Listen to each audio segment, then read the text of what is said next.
சேருங்கள், அப்பொழுது அவர் உங்களிடத்தில் சேருவார். தேவனுக்கு கீழ்ப்படிந்திருங்கள், பிசாசுக்கு எதிர்த்து நில்லுங்கள். யாக்கோபு புத்தகம் 4ஆம் அதிகாரம் 7-8 வாசிக்கும் பொழுது வசனம் இப்படியாக சொல்லுகிறது. பிரியமானவர்களே, தேவனிடத்தில் சேருங்கள், அப்பொழுது அவர் உங்களிடத்தில் சேருவார். கிறிஸ்துவுக்கு மிகவும் பிரியமான அன்பு தேவனுடைய பிள்ளைகளே, இந்த வாக்குத்தத்த வசனம் நம்முடைய வாழ்க்கையை நிச்சயமாய் ஆஸ்வதிப்பதாக ஒரு சில நிமிடங்கள் இந்த வார்த்தையை குறித்து உங்களோடு பேச விரும்புகிறேன். தேவனத்தில் இணைக்கப்பட்ட மனிதர்கள் உண்மையிலே ஆசீர்வதிக்கப்பட்டார்கள். தேவனத்தில் இணைக்கப்பட்ட மனிதர்கள் உண்மையிலே ஆவிக்குரிய வாழ்க்கையில ஒரு நல்ல வாழ்க்கையை வாழ்ந்து தேவனத்தில் பரலோக ராஜ்யத்தை சென்றடைந்தார்கள். எனவே யாக்கோபு நமக்கு ஒரு விழிப்பை கட்டளையிடுகிறார்.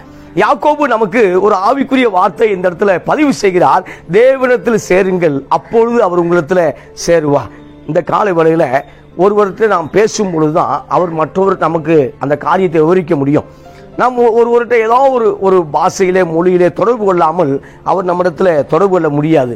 எனவே ஆண்டவர் சொல்லும் பொழுது, உன் தேவனாய் கர்த்தரை முழு மனதோடும் முழு இருதயத்தோடும் ஸ்தோத்திரம் முழு பலத்தோடும் அன்பு கூறுவாயாக என்று சொல்லும் பொழுது, அப்ப நாம செய்யும் பொழுது முழு மனதோடு செய்யும் பொழுது தேவன் நிச்சயமாய் நம்மோடு பேசுகிறார். பிரியமானவர்களே, இந்த நாளில் யாரிடம் நாம் இணைக்கப்பட்டோமோ இல்லையோ, ஆனால் நிச்சயமாக தேவனிடத்தில் இணைக்கப்பட வேண்டும் என்று தேவன் விரும்புகிறார். பரிசுத்த வேதம் விரும்புகிறது. யாக்கோபு அப்போஸ்தலன் யாக்கோபு அதை விரும்புகிறார். இந்த கால வேளையில தேவனிடத்தில் சேரும் பொழுது நிச்சயமாய் நீங்கள் ஆசீர்வதிக்கப்பட முடியும். சிந்தையிலே முதலாவது சேர வேண்டும், வெளிப்புறமாக அல்ல. ஆள் மனதில் தேவனோடு கனெக்ட் பண்ணப்பட வேண்டும். ஆள் மனதில் தேவனோடு இணைக்கப்பட வேண்டும். அதைத்தான் வேதம் சொல்லுகிறது. தேவனிடத்தில் சேருங்கள், அப்பொழுது அவர் உங்களிடத்தில் சேருவார். அது மாத்திரமல்ல, தேவனுக்கு கீழ்ப்படிந்திருங்கள், வாக்கு தத்தத்தை நிச்சயமாய் நிறைவேற்றுவார் என்று சொல்லி வார்த்தை தந்தவர் நிச்சயமாய் அற்புதங்களை செய்வார் என்று தேவனுக்கு கீழ்ப்படிந்திருங்கள். அவருக்கு விரோதமாக எழும்பாதிருங்கள், முறுமுறுக்காதிருங்கள். அவர் சொன்ன வாக்கு தத்தத்தை, ஆசீர்வாதத்தை, பரிசுத்த வாழ்வுக்கு நாம் அவருக்கு கீழ்ப்படிந்திருக்கும் பொழுது நிச்சயமாய் நாம் பிசாசு எழுத்து நிற்க முடியும். அதுல எப்படின்னா, ஆமா, சிந்தையில நீங்கள் என்ன செய்யணும்? பிசாசு எழுத்து நிற்க வேண்டும். சிந்தையில தான் பிசாசு களை விதைத்து கொண்டு போகிறான். சிந்தையில தான் நம்முடைய ஆவிக்குரிய வாழ்வு வளர விடாதபடிக்கு சிந்தையிலே 2 விதமான காரியம் நடைபெறுகிறது. ஒன்று, ஆவிக்குரிய வாழ்க்கையில பரிசுத்த ஆவியானவர் சிந்தை மூலமாய் வேலை செய்து கொண்டிருக்கிறார். அது மாத்திரமல்ல, ஆவிக்குரிய வாழ்க்கையை வீழ்ச்சி அடையும்படி சிந்தையில பிசாசுகள் போராடி கொண்டிருக்கிறத பார்க்கிறோம். இந்த கால வேளையில நாம் யாருக்காவது ஒருவருக்கு தான் இடம் கொடுக்க முடியும். இடம் கொடுக்கும் போது யார் இடம் கொடுக்கிறோமோ, யாருக்கு இடம் கொடுக்கப்படுகிறதோ, நிச்சயமே அவர்கள் நம்முடைய வாழ்க்கையில ஒரு பெரிய மாற்றத்தை கொண்டு வர முடியும். அது ஆசீர்வாதமான இயேசுவா இருந்தாலும், சாபத்துக்குரிய பிசாசாக இருந்தாலும், நம்முடைய வாழ்க்கையில் மாற்றம் அடைய வேண்டும் என்றால் நாம் யாரிடமாவது ஒரு நபரிடம் சேர்ந்துதான் ஆக வேண்டும். எனவே அந்த நபர் இயேசுவிடத்தில் சேருங்கள் என்று யாக்கோபு சொல்கிறார். தேவனிடத்தில் சேருங்கள் என்று யாக்கோபு இந்த காலை வேளையில உங்களை அழைக்கிறார். இந்த நாளில் ஒருவேளை தேவனோடு இணைக்கப்பட்டிருந்த நீங்கள், தேவனோடு இணைக்கப்பட்டிருந்த, தேவனோடு நடந்த நீங்கள், ஏழோக்கை போல தேவனோடு வாழ்ந்த நீங்கள், சஞ்சரித்த நீங்கள், தேவனோடு உலாவிக் கொண்டிருந்த நீங்கள், ஒருவேளை ஏதோ ஒரு காரியத்தின் ஏமாற்றத்தினால, வாக்கு தத்தம் தாமதமாகிறதுனால ஒருவேளை தேவனத்தில் சேர மறந்தீர்களோ, இந்த காலவெளியில மறுபடியும் தேவன் விரும்புகிறார். Price the Lord. மறுபடியுமாய் நீங்கள் தேவனிடத்தில் சேரும் பொழுது நிச்சயமாய் அவர் உங்களிடத்தில் சேருவார். ஒரு வசனத்தை உங்களுக்கு சுட்டிக்காட்ட விரும்புகிறேன்.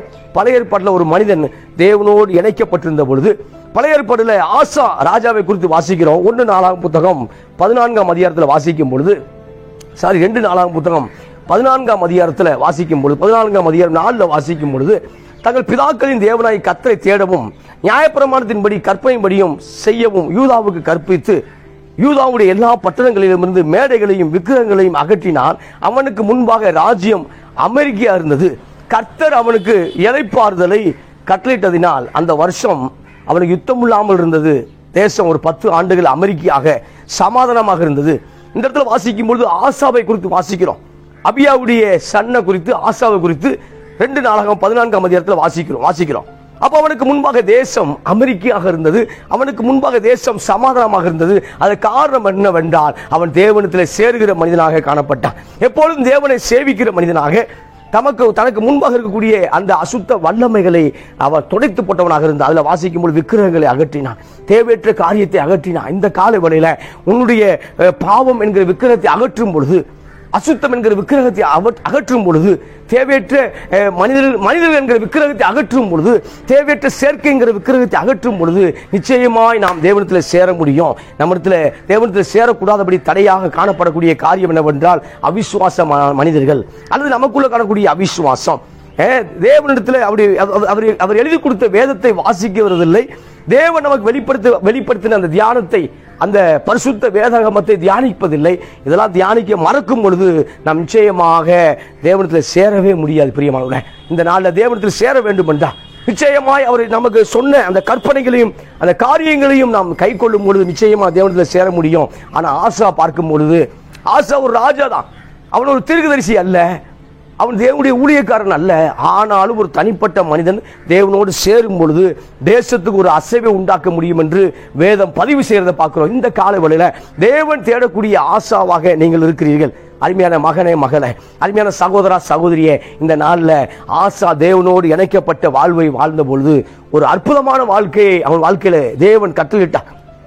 ஆசாவுடைய ஜெபமே ஒரு வித்தியாசமான கோணத்தில் அமைந்திருந்தது. ஆசாவுடைய ஜெபமே தேவனோடு இணைக்கப்பட்ட ஒரு மனிதன் எப்படி ஜெபிக்க வேண்டும் என்று சொல்லிக் கொடுக்க பார்க்கிறோம். அதை வாசிக்கும் பொழுது ஆசாவுக்கு விரோதமாக எத்தோப்பிய ராஜாக்கள் வருகிறார்கள்.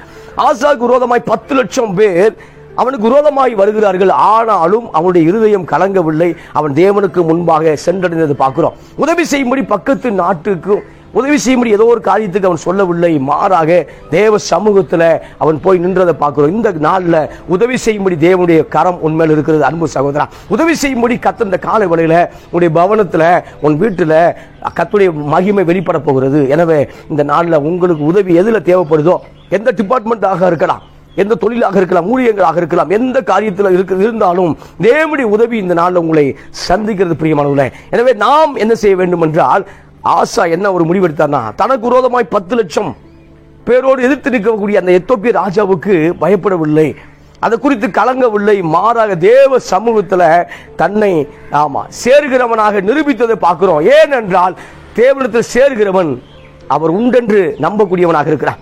தேவ சமூகத்தில் எப்போது போகக்கூடியவன், தேவன் எனக்காக யாவையும் செய்து முடிப்பார் என்று நம்பக்கூடியவன் தான் தேவ சமூகத்தில் போய் சேர முடியும். இந்த நாளில் உங்களுக்காக தேவன் யாரையும் அசைக்க முடியும். தேவன் உங்களுக்காக எந்த அசைக்க முடியாத காரியத்தையும் அசைக்க முடியும் பிரியமானவர்களே. அவர் பரிசுத்தவான்களுக்காக ராஜ்யங்களை அசைத்தார். பரிசுத்தவான்களுக்காக தானியேலை பார்க்கிறோம், சாத்ராக், மேஷாக், ஆபேத்நேகோவை பார்க்கிறோம், தானியேலுடைய புத்தகத்தை பார்க்கிறோம். இந்த பரிசுத்தவான்களுக்காக தேவன் ராஜ்யத்தை அசைத்தார். அந்த கால வேளையில உங்களுக்காக உங்கள் குடும்பத்தை அசைப்பார். ரட்சிக்கப்படாத குடும்பத்தை ரட்சிக்கப்படும்படி அசைப்பார். ஆமா, தேவனுடைய வார்த்தை எழுத்திக்கக்கூடிய கூட்டத்தை உங்களுக்காக அவர் கீழ்ப்படி பண்ணும்படி அதை அசைப்பார். நிச்சயமாக ஆசாவுக்காக தேவன் யுத்தம் பண்ணின பிரியமானவர்களே. ஏனென்றால் அவன் தேவனிடத்தில் சேரக்கூடிய மனிதனாக காணப்பட்டான். இந்த நாளில் நாம் தேவனிடத்தில் சேரக்கூடிய மனிதனாக இருக்க வேண்டும். அதில் பார்க்கும்பொழுது 2 நாளாகவும் 14ஆம் அதிகாரம் 11 சொல்லும் பொழுது அவன் கர்த்தரை நோக்கி கூப்பிடுகிறான். என்ன கூப்பிடுறான, பிரச்சனை வரும்பொழுது எந்த ஒரு மனிதத்திலும் போய் ஆசா புலம்பவில்லை. தேவ சமூகத்தில் அவன் கூப்பிட்டதை பார்க்கிறோம். இந்த கால வேளையில் அநேகத்தை போய் நம்ம எனக்கா ஜெபிங்க சொல்றது நல்லதுதான். ஆனால் ஜெபிங்கன்னு சொல்றதே புலம்பலாம் மாறிடக்கூடாது. அதே எதிர்மறையான காரியமா மாறிடக்கூடாது. இங்க பார்க்கும்போது ஆசா அழகா தேவனை கூப்பிடுறத பார்க்கிறோம். ஆசா தன் தேவனாய கர்த்தரை நோக்கி கூப்பிட்டு, கர்த்தாவே பலமுள்ளவனுக்காயிலும் பலன் இல்லாதவனுக்காயிலும், அதாவது பலம் உள்ளவன் பலனற்றவன், அப்படிதான் வாசிக்கணும். பலம் உள்ளவனுக்காகவும் பலம் இல்லாதவனுக்காக உதவி செய்து உமக்கு லேசான காரியம். எங்கள் தேவனாய் கர்த்தாவே எங்களுக்கு துணை நில்லும். உம்மை சார்ந்து உம்முடைய நாமத்தில் ஏராளமான இந்த கூட்டத்திற்கு எதிராக வந்தோம். கர்த்தாவே நீர் எங்கள் தேவன், மனுஷன் உம்மை மேற்கொள்ள விடாதையும் என்று ஜெபிக்கிறார். Praise the lord. மனுஷன் உம்மை மேற்கொள்ள விடாதபடி ஜெபிக்கிறேன். இந்த கால வேளையில உங்கள் தொழிலில், உங்களுடைய பிசினஸ்ல, உங்களுடைய காரியங்களில் தீர்க்கதரிசனமாய் கர்த்தர் பேசுகிறார். மனுஷன் உங்களை மேற்கொள்வதில்லை, ஏனென்றால் தேவன் உங்கள் பட்சத்தில் இருக்கிறார். பவுல் சொல்றது போல மனுஷன் எனக்கு என்ன செய்ய முடியும்? இங்கு பார்க்கும் போது அற்புதமான ஒரு வார்த்தை கடந்து வருகிறது.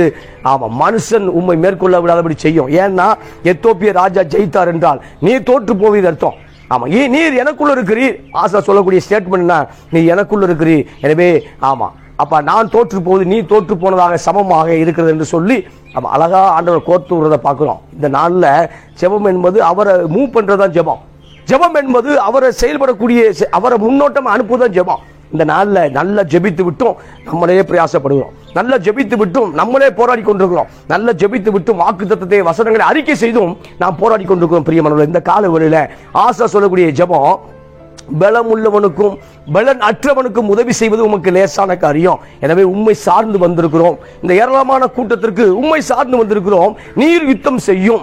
மனுஷன் உம்மை மேற்கொள்ள விடாதபடி செய்யும் என்று அழகாக ஜெபிக்கிறார். அந்த சொல்லப்பட்ட ஜெபத்திற்கு, அந்த வேண்டப்பட்ட ஜெபத்திற்கு தேவன் பதில் கொடுக்கிறார். பிரியமானவர்களே, இந்த கால வேளையில திருமணத்துக்காக பல ஆண்டுகள் ஜெபித்துக் கொண்டிருக்கிற அருமையான சகோதரியே, உன் ஜெபத்துக்கு ஆண்டவர் பதில் தருகிறார். உன் பிள்ளைகளுக்காக ஜெபித்துக் கொண்டிருக்கிறார். உன்னுடைய பேர பிள்ளைகளுக்காக ஜெபித்துக் கொண்டிருக்கிறார். ஆமா, உன்னுடைய காரியங்களுக்கு ஏதோ ஒரு காரியத்துக்கு ஜெபித்துக் கொண்டிருக்கிறாய். ஆமா, வேலைக்காக இருக்கலாம், ஏதோ ஒரு காரியத்துக்கு நீண்ட நாள் ஜெபித்துக் கொண்டிருக்கிற ஜெபத்துக்கு இந்த நாளில் அற்புதமாய் தேவன் பலன் அளிக்கிறார். ஏனென்றால் ஆசா ஆராதிக்கிற அதே தேவனை நாம் ஆராதிக்கிறோம். அந்த தேவன் இன்றைக்கும் மகத்துவமாக இருக்கிறார், மகிமைக்குரிய தேவனாக இருக்கிறார். எனவே சொல்லும் பொழுது ஆமா, அப்பொழுது கர்த்தர் அந்த எத்தோப்பியா ஆசாவுக்கும் யூதாவுக்கு முன்பாக முறியடித்ததினால் எத்தோப்பியர் ஓடி போனார்கள். அப்ப ஓடி போகும் பொழுது ஆமா, ஏற்கனவே எத்தோப்பியாங்கிறது ஆப்பிரிக்கால இருக்கு. இந்த ஆப்பிரிக்கால இருந்து இஸ்ரேலுக்கு வர்றாங்க யுத்தம் பண்றது. அப்போ வரும்போது அவன் ஏற்கனவே ஏகப்பட்ட நான்வெஜ்ஜை கொண்டு வர்றாங்க.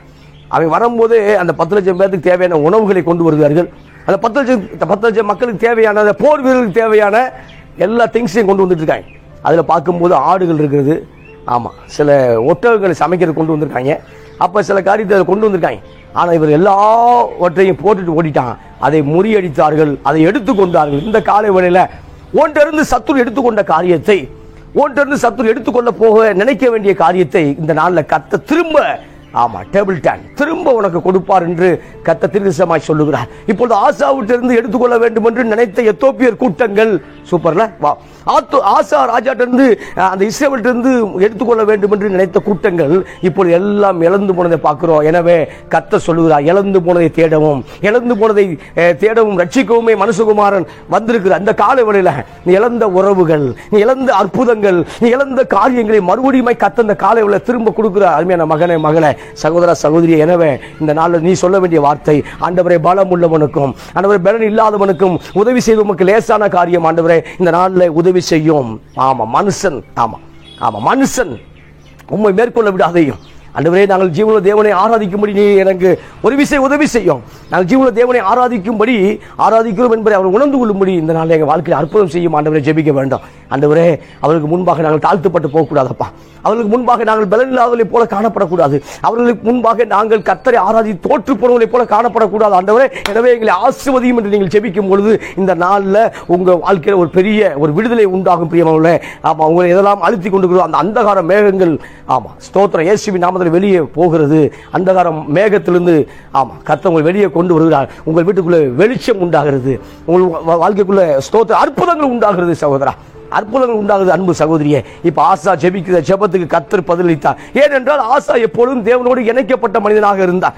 ஆசா எப்பொழுதும் தேவனோடு சேருகிற மனிதனாக இருந்தார். எனவே தேவனை தேடக்கூடிய மனிதனுக்கு தேவன் தென்பட்டே ஆக வேண்டும் என்று இந்த இடத்துல பதிவு செய்ய விரும்புகிறேன். தேவனை தேடக்கூடிய மனிதனுக்கு கர்த்தர் வெளிப்படுகிறார். ஆமா, இப்ப நீங்கள் தேவனை தேடக்கூடிய மனுஷியாக இருக்கும் பொழுது, தேவனை தேடக்கூடிய ஆவிக்குரிய மனுஷியாக இருக்கும் பொழுது நிச்சயமாய் உங்கள் வாழ்க்கையில தேவன் பெரிய காரியங்களை செய்வார். எனவே இன்றைக்கு பிரபலமான போதகர்கள், ஏதோ பிரபலமானவர்கள்லாம் பார்க்கும்போது ஒரு காலத்தில் தேவனோடு அதிகமாக இணைக்கப்பட்டவர்கள், அவர்கள் அதிகமாக தேவனை சேவித்தவர்கள், அதிகமாய் ஸ்தோத்திரம் அதிக ஆழம் இல்லாமல் உயரத்துக்கு வர முடியாது. பிரியமானவர்களே, எனவே ஸ்தோத்திரம் ஆசா ஒரு விலை கொடுத்தான். நீங்களாம் விலை கொடுக்காம நம்ம ஸ்தோத்திரம் மதிப்பை பெற்றுக்கொள்ள முடியாது. ஒரு விலையை கொடுக்காமல் ஆவிக்குரிய வாழ்க்கையில உச்சகட்டம் அடைய முடியாது. ஒரு விலையை செலுத்தாமல், அதிக நேரம் தேவனோடு இணைக்கப்படாமல், அதிக நேரம் வேதத்தை வாசிக்காமல், அதிக நேரம் ஏதோ காரிய தேவனோடு இணைக்கப்படாமல், ஒரு விலையை செலுத்தாமல் நாம் ஒரு பிரம்மாண்ட மதிப்புக்குள்ளாக மாற முடியாது. அதில் எந்த ஃபீல்டா இருக்கலாம். எனவே இந்த நாளில் ஸ்தோத்திரம் அதிகமாய் உழையுங்கள், அதிகமாய் பிரயாசப்படுங்கள். பவுல் சொல்லும் போது அவர்களை காட்டிலும் நான் அதிகமாக பிரயாசப்பட்டவன். அப்போஸ்தலர் பவுல் சொல்லும் பொழுது மற்ற அப்போஸ்தலரை காட்டிலும் நான் அதிகமாக பிரயாசப்பட்டவன். இந்த நாளில் நீங்கள் பண்ணக்கூடிய கடை வியாபாரம், நீங்கள் பண்ணக்கூடிய பிசினஸ், நீங்கள் பண்ணக்கூடிய ஊழியங்கள், நீங்கள் பண்ணக்கூடிய எல்லா காரியங்களையும் அதிகமாக பிரயாசப்படும் பொழுது அந்த பிரயாசத்தை ஆசீர்வதிக்கிறவர், நம்முடைய பிரயாசத்தை ஆசீர்வதிப்பேன் என்று வாக்கு பண்ணாரே, உன் கையின் பிரயாசத்தை ஆசீர்வதிப்பேன் சொன்னாரே. இந்த கால வேளையில சோம்பேறிக்கு தேவன் செவி கொடுப்பதில்லை. சோம்பேறியுடைய ஆத்மா விரும்பி ஒன்றும் பெறாது. சோம்பேறி கப்பம் கட்டுமா. சோம்பேறியுடைய வயல்கள் முள் காடாக இருந்தது. காஞ்சொரி சொடிகளால் மூடி போட்டிருந்தது. சோம்பேறிக்கு அறுப்புல பிச்சை கட்டாலும் கிடைக்காது வசனம் சொல்லுது. அப்ப சோம்பேறிக்கு ஒண்ணுமே கிடைக்காது பைபிள் சொல்லுது. பிரியமானவர்களே, எனவே ஸ்தோத்திரம். ஒரு கொஞ்சம் போய் விசுவாசமா இருந்தாலும் சுறுசுறுப்பா இருக்கிறவர்களுக்கு அனைத்தையும் தேவன் தர விரும்புகிறார். எனவே சுறுசுறுப்பா இருக்கிறவன் தான் தேவன் கிரியை செய்கிறார். சூப்பர்ல. அப்ப மன மகிழ்ச்சி நல்ல ஔஷதம், நல்ல மெடிசன். அப்ப மன மகிழ்ச்சி தான் நல்ல மெடிசன் பைபிள் சொல்லுது. அது மாத்திரமல்ல, ஆமா நீ மன மகிழ்ச்சியாயிரு, ஆமா கர்த்தருக்குள்ள மன மகிழ்ச்சியாயிரு, அப்பொழுது இருதயத்தின் வேண்டுதலே தேவன் உனக்கு அருள் செய்வார். சூப்பர்ல. இப்ப மன மகிழ்ச்சியா இருக்கும் போதே என் வேண்டுதல் கேட்கப்பட்ட ஆரம்பிக்கப்பட்டதாக இருக்கிறது. ஆமா தானியேலை குறித்து தேவ தூதன் சொல்லும் பொழுது, நீ வேண்டிக் கொள்ள தொடங்கின பொழுது பரலோகத்திலிருந்து நான் அனுப்பப்பட்டேன். ஆனா 21 நாட்கள் அந்தகார வல்லமைகள், அந்த பெர்சியாவை ஆளக்கூடிய வல்லமைகள், பிசாசின் கிரியைகள் என்னை தடுத்து கொண்டிருந்தது. இப்போது பார்க்கும்போது ஆமா நற்செய்தி கொண்டு வந்த கபிரியேல் தூதனை ஆமா அசுத்த வல்லமை லூசிபர் கூட்ட தடுத்து கொண்டிருந்தது. கர்த்தர் மறுபடியும் மிகாவேலை அனுப்புகிறார். இப்பொழுது மிகாவேல் சேனை வரும் பொழுது, ஆமா மிகாவேல் சேனை வரும் பொழுது, மிகாவேல் ஒரு தேவதூத கூட்டம், இப்ப அந்த மிகாவேல் சேனை வரும் பொழுது அவன் கேப்ரியேல் தூதனுக்கு ஆதரவாய் வரும் பொழுது அவன் லூசிபர் சேனை தோற்று போகிறது. இப்பொழுது தானியேல் சொல்லப்பட்ட வேண்டிய வார்த்தை ஆமா கொடுக்கப்பட்டாயிற்று. பிரியமானவர்களே, இந்த கால வேளையில ஆமா உங்களுக்கு ஆண்டவர் ஆமா உங்களுக்கு யுத்தம் பண்ணும்படி மிகாவேல் தூதனை அனுப்புவார். உங்களுக்கு நற்செய்தி அருள் செய்யும்படி, நற்செய்தி கொடுக்கும்படி கர்த்தர் கபிரியேலை அனுப்புவார். எனவே இந்த நாளில் தேவன் தேடும் மனுஷியாக இருக்கும் பொழுது, ஆமா தேவன் தேடக்கூடிய ஆசாவாக நீங்கள் இருக்கும் பொழுது நிச்சயமாய் ஆச்சரியமில்லை, நீங்கள் ஆசீர்வதிக்கப்படுவீர்கள். அதில் வாசிக்கும் பொழுது இவர்கள் எத்தோப்பியாவை கொள்ளையிட்டார்கள். எத்தோப்பியா சேனையில கொள்ளையிட்டு அதில் வாசிக்கிறேன். 2 நாளாகம் 14ஆம் அதிகாரம் 13 வாசிக்கும் பொழுது, எத்தோப்பியை திரும்ப பலம் கொள்ளாதபடிக்கு முறிந்து விழுந்தார்கள். கர்த்தருக்கும் அவருடைய சேனைக்கும் முன்பாக நொறுங்கி போனார்கள். அவர்களை மிகுதியாய் கொள்ளையடித்து கேராயின் சுற்றுப்பட்டணங்களை எல்லாம் முறியடித்தார்கள். கர்த்தர் அவர்களுக்கு பயங்கரம் உண்டாயிற்று. அந்த பட்டணங்களை எல்லாம் கொள்ளையிட்டார்கள். அவைகளில் கொள்ளை மிகுதியாய் அகப்பட்டது. Price the Lord. இப்ப பட்டணங்களை கொள்ளையடித்தார்கள். இந்த கொள்ளை மிகுதியாக இருந்தது. இந்த காலை வேளையில அவன் பல மடங்கு திருடன் கண்டுபிடிக்கப்பட்டால் 7 மடங்கு அவன்கிட்ட வாங்கணும் சொல்லி அவன் நீதிமொழியில் வாசிக்கிறோம். இந்த காலை வேளையில ஒன்றிருந்து எதெல்லாம் பிசாசு கொள்ளையடித்தானோ, உன் குடும்பத்திலிருந்து எத்தனை சமாதானத்தை திருடினானோ கர்த்தர் 7 மடங்காய் திருப்ப தருகிறார். பைசலால் நம்ம 7 மடங்கு ஆசீர்வாதம் இந்த காலை வேளையில உன் சிரசின் மேலே அமருகிறதை நான் பார்க்கிறேன். ஆமா உன் மேல மகிமை வெளிப்படுவதை இந்த காலை வேளையில ஊழியக்காரராக இருக்கிற நான் பார்க்கிறேன். உன் மேல ஒரு மகிமை, உன் மேல ஒரு குளோரி உதிக்கிறதை நான் பார்க்கிறேன் இந்த காலை வேளையில. அதை சொல்லும் பொழுது மிருக ஜீவன்களை கொள்ளையிட்டார்கள். அதை வாசிக்கிறேன். அவர்கள் என்ன செய்றாங்க? கொட்டாரம் இடித்து போடுறாங்க. திரளான ஆடுகளையும் ஒட்டகங்களையும் சாய்த்து கொண்டு எருசலேமுக்கு திரும்பினார்கள். திரளான ஒட்டகங்கள், திரளான ஆசீர்வாதத்தை திருப்பி கொண்டு இப்போ எருசலேமுக்குள்ளாக வருகிறார்கள். எருசலேம் தேவனின் நகரமாக இருக்கிறது. எருசலேம் ராஜாவின் ஆளுகையை குறிக்கிறது. இந்த நாளில் மறுபடியும் நீங்கள் எருசலேமுக்குள் வர வேண்டும் என்றார். ஆமா சாத்தான் ஒரு போர் செய்து கொண்டு சாத்தான் மேல் ஒரு வெற்றி அடைந்து கொண்டு எங்க வரணும்? எருசலேமுக்குள்ளாக வரணும். மறுபடியும் ஒரு சிட்டிங்குள்ள மறுபடியும் தேவன்ட்டு தான் வரணும். தேவன்ட்டு சேர்றதுக்கு வரணும். ஆமா தேவனோடு இணைக்கப்பட்டவர்களுக்கு போராட்டங்கள் வரலாம், ஆனால் அது ஆமா சீக்கிரமா முடிஞ்சிடும். ஆனால் தேவனுக்கு வராதவர்களுக்கு போராட்டம் நீண்டு கொண்டே இருக்கும். பிரச்சனை பல மாதங்களாக நீண்டு கொண்டே இருக்கும். ஆனால் தேவனோடு இருக்கிறவர்கள், அந்த தேவனோடு அந்த சிட்டிங்ல இருக்கிறவன் அவன் பிரச்சனையிலிருந்து வெளியே வருவான். இப்ப பார்க்கும்போது கர்த்தருடைய ஆவியானவர் மறுபடியும் ஆசாவுக்கு ஒரு தீர்க்கம் சொல்லுகிறார். ஏனென்றால் ஆமா ஒருவன் ஆண்டவர்கிட்ட எவ்வளவு இணைக்கப்படுறானோ அவனுக்கு இன்னமும் பல காரியத்தை கற்றுக் கொடுத்து கொண்டே இருக்கிறார். ஆமா மற்றவர்கிட்ட அது செய்யறது இல்லை. ஆனா தேவனோட யாரெல்லாம் இணைக்கப்படுறானோ அவன்கிட்ட இன்னமும் பல காரியத்தை சொல்லிக் கொண்டே இருக்கிறார். இந்த காலை வேளையில ஆசா தேவனோடு இணைக்கப்பட்ட மனிதன் தான். ஆனா மறுபடியும் இணைக்கப்பட வேண்டும் என்று தேவன் விரும்புகிறார். அதை வாசிக்கிற ரொம்ப முக்கியமான வசனம் 2 நாளாகம் 15ஆம் அதிகாரம் 2வது வசனத்தில் பார்க்கும்போது, தேவனுடைய ஆவியானவர் ஓதேதின் குமாரனாகிய அசிரியாவின் மேல் இறங்கினதுனால, அப்ப தேவனுடைய ஆவியானவர் ஒரு மனுஷன் மேல இறங்கி அவர் சொல்லக்கூடிய வார்த்தை அவன் வெளியே ஆசாவுக்கு எதிர்கொண்டு போய் அவனை நோக்கி, ஆசாவே, யூதா பென்யமின் கோத்திரங்களின் சகல மனுஷரை கேளுங்கள், நீங்கள் கர்த்தரோடு இருந்தால் அவர் உங்களோடு இருப்பார். நீங்கள் அவரை தேடினால் உங்களுக்கு வெளிப்படுவார். அவரை விட்டு அவர் உங்களையும் விட்டு விடுவார். முக்கியமான வார்த்தை. ஆமா எச்சரிப்பின் வார்த்தை, எச்சரிப்பின் செய்தி. இந்த காலை வேளையில நீங்கள் கர்த்தரோடு இருந்தால் கர்த்தர் உங்களோடு இருப்பார். அவ்வளவுதான். நீங்கள் கர்த்தரை விட்டு விட்டால் அவர் உங்களையும் விட்டு விடுவார். இந்த இடத்துல பார்க்கும்போது விட்டு விடுவார்னா லிட்டரா விட்டு விடுறது இல்லை. பிரச்சனை போராட்டம் வரும்போது தேவ சமூகத்தில் ஐடியா கேட்காதபடிக்கு பிரச்சனை வரும்பொழுது ஸ்தோத்திரம் உடனே ஆமா ஒரு கடன்கள் ஏதோ பாதிக்கப்பட்ட உடனே ஆமா தேவ சமூகத்தில் உட்காரணும். உடனே வீட்டு பத்திரத்தை எடுத்து அலையக்கூடாது. உடனே ஏதோ ஒரு இடத்துல அடகு வைக்கலாம்னு போகக்கூடாது. தேவன்கிட்ட கேட்டு இது என்ன செய்ய, அந்த ரூட்டை கிளியர் பண்றதுக்கு ஜெபிக்கணும். ஆமா ஊழியக்காரன் ஐடியா கேட்கணும். ஆமா தேவ சமூகத்தில் தீர்க்க வார்த்தையை காத்திருக்க வேண்டும். இங்க பார்க்கும்பொழுது ஆசா இப்ப கொள்ளையிட்டு வந்தார்கள். ஆமா எத்தோப்பியாவுடைய கொட்டாரங்கள் இடித்து போட்டு ஆடுகளையும் ஒட்டகங்களையும் மற்ற எல்லா திங்ஸையும் கொண்டு வந்துட்டு இருக்கான். ஏன்னா 10 லட்சம் பேத்துக்கு தேவையான ஒரு ஒரு அந்த மெட்டீரியலை கொண்டு வந்துருக்காங்க. 10 லட்சத்துக்கு தேவையான திங்ஸை கொண்டு வரும் பொழுது அந்த திங்ஸ் எல்லாம் போட்டுட்டு ஓடிட்டாங்க எத்தோப்பியர். இப்போ 10 லட்சம்னா ஒரு டிஸ்ட்ரிக்ட் அளவு, ஒரு பாதி டிஸ்ட்ரிக்ட் அளவு. அந்த பாதி டிஸ்ட்ரிக்ட் அளவுடைய தேவைகள் அப்படின்னா எவ்வளோ பிரம்மாண்டமாக இருந்திருக்கும். அதையெல்லாம் மிகுதியாய் கொள்ளையிட்டார்கள். இந்த நாளில் மிகுதியாய் கொள்ளையிடும் பொழுது, மிகுதியை ஆசீர்வாதத்தை அனுபவிக்கும் பொழுது மறுபடியும் தேவனை விட்டு போயிடக்கூடாது. மறுபடியும் தேவன்கிட்ட வந்துகிட்டே இருக்கணும். சூப்பர்ல. அப்ப மறுபடியும் மிகுதியாய் ஆசீர்வாதத்துக்குள்ளாக கொண்டு செல்கிறார். இப்ப பார்க்கும் பொழுது இந்த அசிரியாவின் மேலே தேவனுடைய ஆவியானவர் இறங்குறார். இறங்கி இப்ப ஆசாவுக்கு விரோதமாக அல்ல, ஆசாவுக்கும் யூதா பெஞ்சமின் மக்களுக்கும் ஒரு எச்சரிப்பின் செய்தி அல்லது ஒரு ஆலோசனை செய்தி கூட வைக்கலாம். என்னன்னா, நீங்கள் கர்த்தரோடு இருந்தால் கர்த்தர் உங்களோடு இருப்பார். அந்த காலை வேளையில உன் பிள்ளைகளை கர்த்தரோடு இருக்கும்படி பழக்குங்கள்.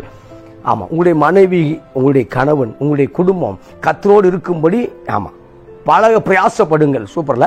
இப்ப அதான் சொல்லும் பொழுது ஆவியானவர் சொல்றார் திட்டமாய். ஆவியானவர் ஏற்கனவே நம்ம கிறிஸ்துவை இணைக்கிறதா அவருடைய வேலை. பரிசுத்த ஆவியானுடைய வேலை நீ தேவனோடு இணைக்கப்பட வேண்டுங்கிறது அவன் வேலை. அதுக்கு தான் பரிசுத்த ஆவியான போராடி கொண்டிருக்கிறார். இப்ப பரிசுத்த ஆவியான ஒரு மனிதர் மூலமாக பேசுகிறார். என்ன பேசுறாருன்னா, நீங்கள் கர்த்தரோடு இருந்தால் கர்த்தர் உங்களோடு இருப்பார். இந்த காலை வேளையில நாம் மறுபடியுமாய் கர்த்தரோடு இருக்க ஒப்பு கொடுப்போம். ஊழியத்துல, ஜெபத்துல, வேண்டுதல்ல, பிரார்த்தனையில, எல்லா காரியத்திலும் கர்த்தரோடு இருக்க பிரயாசப்படுவோம். அப்ப நான் இது வரைக்கும் நான் கர்த்தரோடு இல்லையா அப்படி கேட்கக்கூடாது. கர்த்தரோடு இருந்தோம், இன்னும் அதிகமாக இருக்க பிரயாசப்படுவோம். இந்த ஆண்டு முடிவு வரைக்கும் முடிவுக்கு வந்துட்டோம். இந்த ஆண்டு முடியும் போது இன்னமும் நம்ம சூப்பரா அவரோடு நெருக்கமான உறவுக்குள்ளாக வர வேண்டும். 26 இன்னும் அதிகமான நெருக்கம். சூப்பர்ல. எனக்கும் அவருக்கும் உங்களுக்கும் கிறிஸ்துவுக்கும் நெருக்கம் அதிகமாக அந்த நெருக்கம் நெருக்கம் அதிகமாக உங்களுடைய ஆவிக்குரிய வளர்ச்சியிலையும் பொருளாதாரத்தில் வளர்ச்சியிலும் நிச்சயமாக ஒரு பெரிய ஒரு பிரேக் த்ரூவை பார்க்க முடியும். எனவே நம்முடைய கோத்திர பிதாக்கள் ஆபிரகாம், ஈசாக்கு, யாக்கோபு எல்லாம் பிதாவோடு நெருக்கமானவர்களாக இருந்தார்கள். மோசே நெருக்கமானவராக இருந்தார். எனவே இந்த கால வேளையில அந்த நெருக்கத்துக்காக உங்களை அழைக்கிறார். நீங்க என்ன சொல்றீங்க அப்படின்னா, என் வாழ்க்கையில் நெருக்கம் காணப்படுது, வியாதிங்கிற நெருக்கம், போராட்டம் என்கிற நெருக்கம், அவமானம், நிந்தை, பரியாசம், தேவையற்ற காரியத்தில் உடைக்கப்பட்டு கொண்டிருக்கிறேன். இப்படிப்பட்ட நெருக்கத்தில் நான் என் திருச்சபை கடந்து போய் கொண்டிருக்கிறது. இப்படிப்பட்ட நெருக்கத்தில் திருச்சபையுடைய மக்கள் கடந்து போய் கொண்டிருக்கிறார்கள். அப்படி சொல்லும் பொழுது இந்த காலை வேளையில தேவனுடைய நெருக்கத்துக்கு நேராக நீங்கள் வரும் பொழுது இந்த உலகத்தின் நெருக்கத்திலிருந்து உங்களை கர்த்தர் விடுவிக்க முடியும். எனவே 18ஆம் சங்கீதத்தில் தாவீது சொல்லும் பொழுது, நான் கர்த்தரை தேடினேன், நான் கர்த்தரை தேடினேன், அவர் என்னை எல்லா நெருக்கத்துக்கும் நீங்களாக்கி விட்டார். சவுலின் மூலமாய் வந்த நெருக்கம், சவுலின் மூலமாய் ஒரு நெருக்கம் காணப்படுகிறது. இப்போ சவுலின் மூலமாய் வந்த நெருக்கத்திலிருந்து கர்த்தர் தாவீதை விடுவித்தார். இந்த காலை வேளையில தேவனோடு இணைக்கப்படுவாயாக அன்பு சகோதரா, தேவனோடு இணைக்கப்படுவாயாக அன்பு சகோதரியே. நீ இணைக்கப்படும் பொழுது உன் வாழ்க்கையில் கூடிய நெருக்கம், இப்போ இருக்கக்கூடிய நெருக்கம் சீக்கிரமாய் தற்காலிகமாக முடிவுக்கு வருகிறது என்று கர்த்தர் தீர்க்கமாய் பேசிக் கொண்டிருக்கிறார். வியாதிங்கிற நெருக்கம், கடன்கிற நெருக்கம், போராட்டங்கிற நெருக்கம். ஸ்தோத்திரம். எந்தெந்த கவர்மெண்ட் பாஸ்போர்ட் நிப்பாட்டி வச்சிருக்குதோ, எந்தெந்த கவர்மெண்ட் விசாவை நிப்பாட்டி வச்சிருக்குதோ, எந்தெந்த காரியத்தில் ஒரு ஸ்தோத்திரம் அந்த ஒரு டிபார்ட்மெண்ட் சில காரியம் நிறுத்தப்பட்டிருக்கலாம். இந்த காலை வேளையில அது உங்களுக்காக மூவ் ஆகுது என்று தேவனாய் கர்த்தர் தீர்க்கமாய் சொல்கிறார். அது உங்களுக்காக மூவ் ஆகி கொண்டிருக்கிறது. கர்த்தர் ஆசாவுக்கு யுத்தம் பண்ண தொடங்க ஆரம்பித்தார். ஆசாவுக்காக ஆசா ஜெபிக்கும் பொழுது யுத்தத்தை இவர் தொடங்கி விட்டார், ஆண்டவர் தொடங்கி விட்டார். வசனத்தை வாசிக்கும் போது 2 வாசிக்கும் போது இவர் களங்கடித்தார் சேனையை. எத்தோப்பிய சேனையை, அந்த நீக்ரோ வளர்த்தியானவர்களுடைய சேனை, பலமுள்ளவுடைய சேனை, அது பலமுள்ள சேனை. பலமுள்ள சேனை. இவங்க ஆசா இருக்கும்போது 5,80,000 தான் கையில் இருக்காங்க. 6 லட்சம் கூட இல்லை, 5,80,000 பேர், 6 லட்சம் கூட வச்சுக்கிறோம். இப்போ 6 லட்சம் என்பது இவங்கிட்ட நீக்ரோஸ் மனுஷர்கள் பலமுள்ளவர்கள் 3 லட்சம் போனாவே முறியடிச்சிருவாங்க. 3 லட்சம் போனாவே அந்த 6 லட்சம் யூதர்களை முறியடிக்க முடியும்.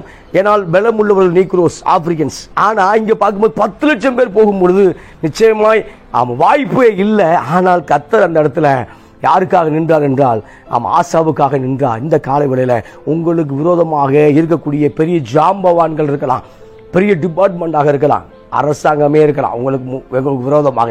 ஆனால் தேவன் சொல்லக்கூடிய வார்த்தை, நீ வேண்டிக் கொண்டால், நீ வேண்டிக் கொள்ள ஆரம்பிக்கும் பொழுது நீயும் நானும் சரியா வேண்டிக் கொள்ளல, அதான் பிரச்சனை. நீயும் நானும் சரியா வேண்டிக் கொள்ளல, அல்லது வேண்டிக் கொண்டோம்னாலும் பொறுமையா இருக்கல, அதான் பிரச்சனை. ஆனால் நீயும் நானும் வேண்டிக் கொண்டு பொறுமையாக இருக்கும் பொழுது கர்த்தர் நிச்சயம் உங்களுக்காக யாவையும் செய்து முடிப்பார். எனவே இந்த காலை வேளையில ஆசாக்கு கர்த்தர் சொல்லும் பொழுது ஒரு நல்ல ஒரு வார்த்தை வெளிப்படுகிறது. நீங்கள் அவரை தேடினா, இந்த நாளில் நீங்கள் தேடுங்கள், உங்கள் பிள்ளைகள் படிப்பு ஆமாம் பிரம்மாண்டமாக ஆசீர்வாதமாக இருக்கும். நீங்கள் தேடுங்கள், உங்கள் தேவைகளை கர்த்தர் சந்திப்பா. நீங்கள் தேடுங்கள். ஆமாம் ஆமாம் மரண பரியந்தம் அவரை தேடிக்கொண்டே இருங்கள். எனவே அவரை தேடினால் உங்களுக்கு வெளிப்பட்டுவார் சார். வெளிப்படாம போக மாட்டார். ஏன்னா நீங்கள் ஆராதிக்கிறவர், நீங்கள் தேடுகிறவர் உண்மையான கிறிஸ்துவாக இருக்கிறார், உண்மையான கடவுளாக இருக்கிறார், இறைமகனாக இருக்கிறார். அது தேடும்போது வெளிப்படுவார். அதுக்கப்புறம் அவர் உங்களை நீங்கள் அவரை விட்டு விட்டீங்கன்னா அவர் உங்களையும் விட்டு விடுவார். இந்த இடத்துல பார்க்கும்போது விட்டுட்டு போயிடுவார். அப்படி இல்லை. ஆமாம், ஒரு உதவிக்காக அவர்கிட்ட கேட்டோம்னா அந்த ஐடியா பண்ணுவார். அந்த ஐடியா இல்லாமல் நம்ம மாட்ட முடியும்.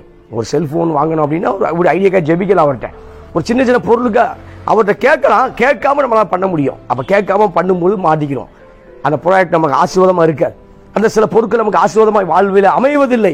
ஆனால் ஆமாம், ஒரு ஒரு ஃபோனுக்காக, ஒரு காரியத்துக்காக, ஒரு வாட்சுக்காக ஏதோ ஜெபிக்கிறோம் அப்படின்னா நம்ம பிராண்டு வாங்கினப்போ அங்கே கர்த்தர் வேற எதை மாற்றி விட்டு நல்ல பிராண்டை கையில் கொடுக்க செய்வார். அதான் தேவனுடைய வார்த்தை, அதான் தேவனுடைய அற்புதம். இந்த கால வேளையில் ஆமாம், நல்ல பிராண்டை வாங்குவீர்கள், நல்ல காரியத்தை அனுபவிப்பீர்கள். நீங்கள் தேவனை தேடும் பொழுது நீங்கள் நல்லா இருப்பீங்க சார். தேவனை தேடுகிற மனுஷன் நிச்சயமாக நல்லா இருந்து தான் ஆகணும், வழியே இல்லை. ஆமாம். எனவே வார்த்தை சொல்கிறது. ஆமாம், உலகத்தான் சொல்லுவான் தேவனை தேட, கடவுளை சாமியை கும்பிட அதிகமாக உபத்திரப்படுறேன். அது உலகத்து பழமொழி. அதை அந்த குப்பையை உள்ளே ஏற்றக்கூடாது. அந்த குப்பையை உள்ளே ஏற்றக்கூடாது. ஆமாம், சாமியை கும்பிட பிரச்சனை வந்துகிட்டே இருக்கும். இல்லை, அவரை தேடத்தான் தென்பட்டு கொண்டிருக்கிறார். இன்னொரு வாசகத்தை வாசிக்க விரும்புகிறேன். ஆமாம், அதை நிறைவு செய்ய விரும்புகிறேன்.